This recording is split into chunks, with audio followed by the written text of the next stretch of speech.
Islamic বিশ্ববিদ্যালয় অ্যালুমিনিয়ামের পক্ষ থেকে আয়োজিত আজকের এই মাহফিলের সম্মানিত সভাপতি, প্রধান অতিথি, আমার শিক্ষক মন্ডলী, সামনে উপবিষ্ট আমার সহযোদ্ধা ভাইরা, আসসালামু আলাইকুম রহমতুল্লাহ।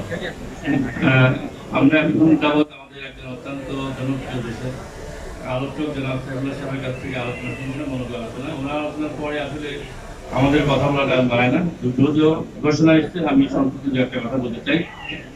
জানি যে রমজান মাস, বরকতের মাস, রহমতের মাস, নাজাতের মাস, কুরআন নজরুলের মাস, বদরের মাস, এরপরে লাইলাতুল কদরের মাস। অসংখ্য মর্যাদা মর্তবা এই মাসে আমরা সবাই জানি। একটা মানে কাজ করলে, ভালো কাজ করলে তার 10টা সওয়াব থেকে 70টা সওয়াব আছে। এই এত মর্যাদা, এত বরকতের কারণ আমরা সবাই জানি যে এই মাসে আল্লাহ রাব্বুল আলামিন সমস্ত মানুষের হৃদয়ের বন্ধু আর কালামুল্লাহ শরীফ নাজিল করেছেন, যার কারণে এই মাসে এত মর্যাদা গুরুত্ব। আমরা আল্লাহ রাব্বুল আলামিনের পক্ষ থেকে, আসমান জমিনের মহান স্রষ্টা রাব্বুল আলামিনের পক্ষ থেকে মানব জাতির জন্য সবচেয়ে বড় রহমত যেটা, সবচেয়ে বড় নিয়ামত যেটা, সেটা হচ্ছে আল কোরআন। আল্লাহ রাব্বুল আলামিন ঘোষণা করেছেন আর রহমান আল কোরআন। তিনি রহমান, দয়াময়।